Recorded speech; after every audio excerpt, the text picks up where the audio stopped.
Olá, mais uma vez, muito obrigado por nos receber em sua casa ou no seu trabalho, onde você estiver assistindo a esse vídeo.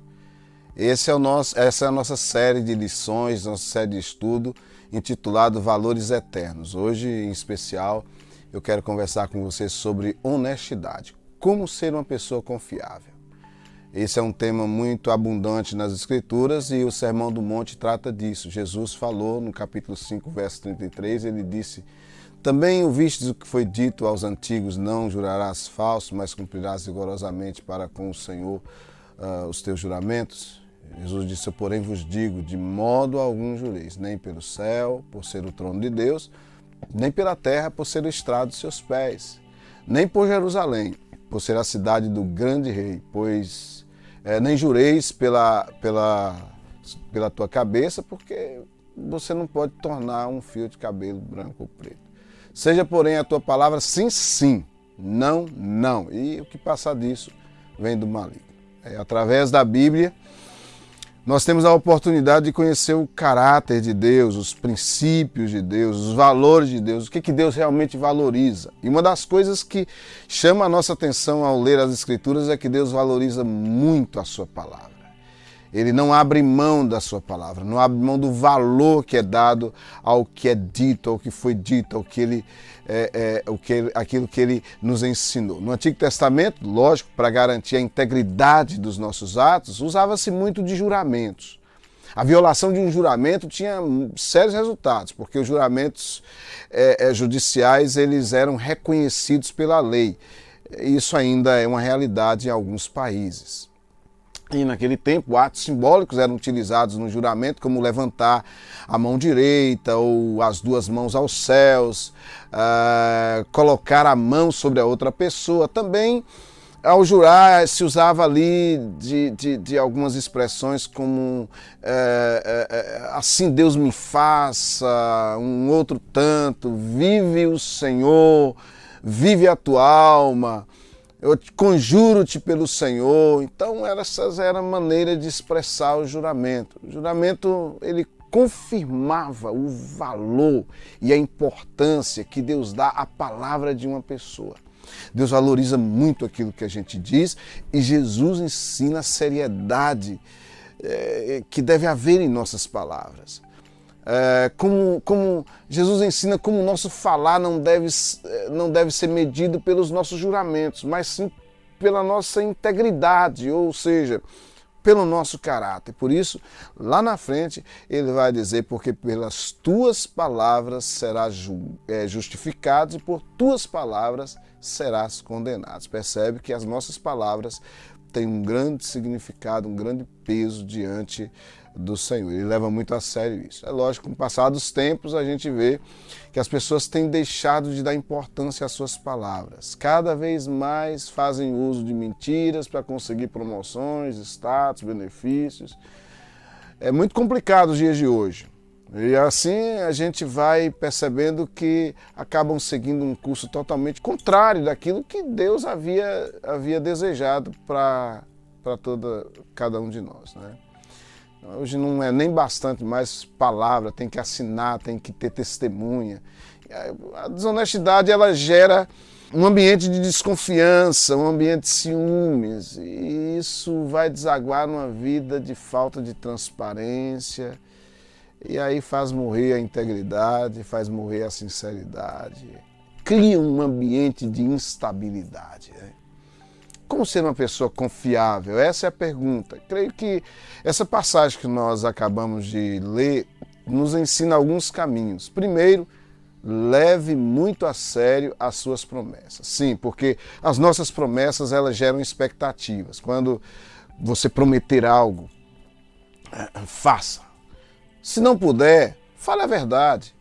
Não faça promessas daquilo que você não vai conseguir cumprir. Caso contrário, nós vamos perdendo a confiança, a gente vai perdendo a credibilidade.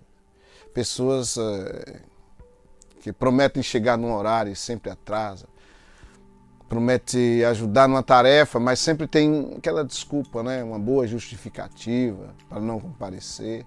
Pais que fazem promessas aos filhos, para a esposa, para o esposo, pessoas que se comprometem em pagar uma dívida, estão sempre dando um jeitinho para não, né, sempre ter uma boa desculpa. E a lista é longa, né? Você percebe que é uma lista muito longa, mas quando você se acostuma a quebrar promessa, vai destruindo a confiança que as pessoas têm em você. Por isso a orientação bíblica é clara. A Bíblia diz em Eclesiastes 5,5, portanto, é melhor não prometer do que fazer um voto e não cumprir a palavra empenhada. E os versos anteriores, a Bíblia vai além. Deus diz assim, o texto diz que Deus não se agrada desse tipo de gente. O segundo princípio aqui nesse texto, que nos ensina como ser verdadeiro, é falar sempre a verdade, né? Deus, ele não suporta mentirosos. Na verdade, a mentira, ela tem o seu lugar no mundo. Inclusive, se o mundo passar a dizer a verdade, todo o sistema entra em colapso. Esse tempo de eleições é prova disso, né?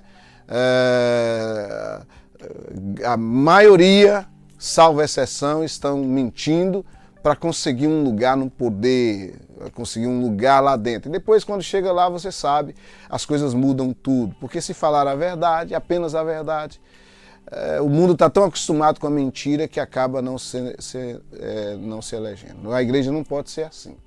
Tudo que sair da nossa boca tem que ser verdadeiro. Toda a nossa conversa, independente de estarmos falando com uma criança, familiares, amigos, ou até mesmo no púlpito de uma igreja, pregando, tem que se basear na verdade.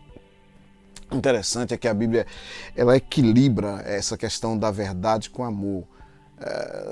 Significa que, ao sermos sinceros, nós não precisamos ser insensíveis, desagradáveis. É possível, sim, expressar aquilo que realmente nós sentimos e tal, sem entristecer a outra pessoa,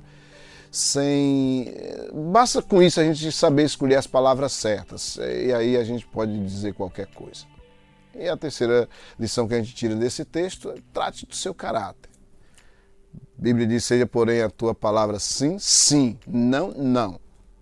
Jesus, ele nos ensina, ele está aqui nos ensinando que nós não devemos ser pessoas dúbias, pessoas de duas palavras. Sim nem sempre significa sim, não nem sempre significa não.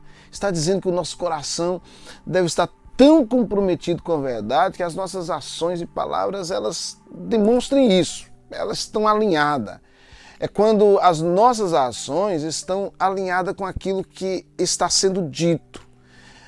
Tem gente que diz uma coisa com as palavras e outra com as ações. É um problema de caráter. Eu vi, por exemplo, há poucos dias atrás, um filho queixando-se para a mãe, dizendo: meu pai me proíbe fazer coisas das quais ele pratica.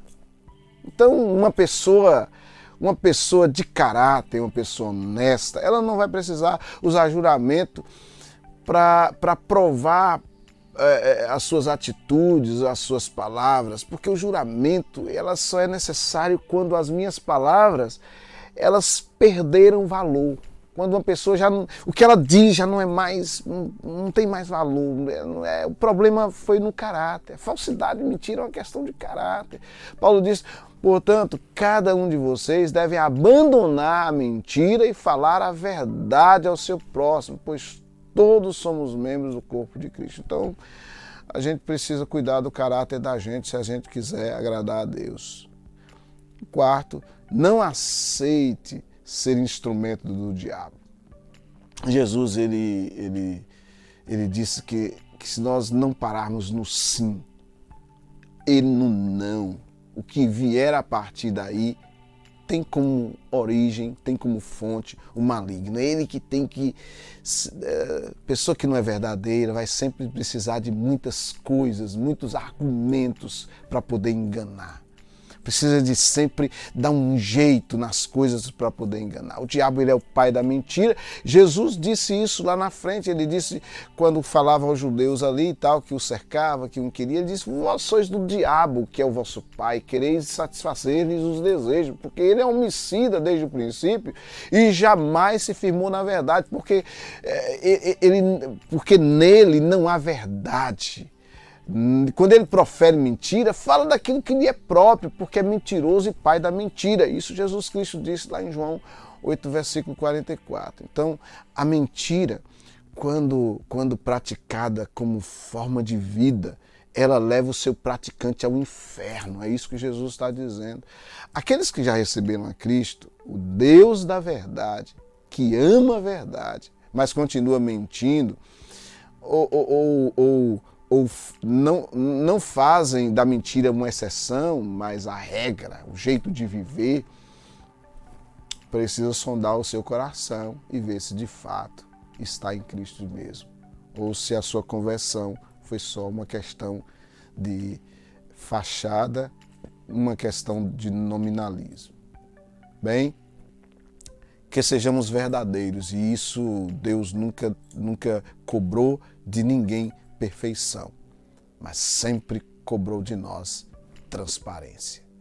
Por isso que ele falou para Jacó, perguntou qual o seu nome. Ele não queria saber o nome de Jacó, conhecendo Deus como nós sabemos que ele é um Deus onisciente, sabe tudo. As perguntas de Deus é sempre para que a gente reflita, caia a ficha e a gente tenha a oportunidade de ser verdadeiro com ele. Quando ele procurou Adão no Éden, não era para saber onde Adão estava, era para que Adão pudesse dizer: eu caí, eu fiz o que não deveria ter feito. E é isso que Deus cobra de mim e de você. Se nós queremos ser pessoas confiáveis nesse mundo, precisamos ser verdadeiros. Deus abençoe você, Deus abençoe a sua família. Aí as perguntas para o compartilhamento está na sequência do vídeo e todo o estudo está na descrição do vídeo. Aproveite esse momento, edifique a sua alma, edifique o seu espírito, corrija a rota e Deus vai sim abençoar muito a sua caminhada e aperfeiçoar a sua vida em Cristo Jesus. Tenha uma ótima semana e vejo você no próximo vídeo. Deus te abençoe.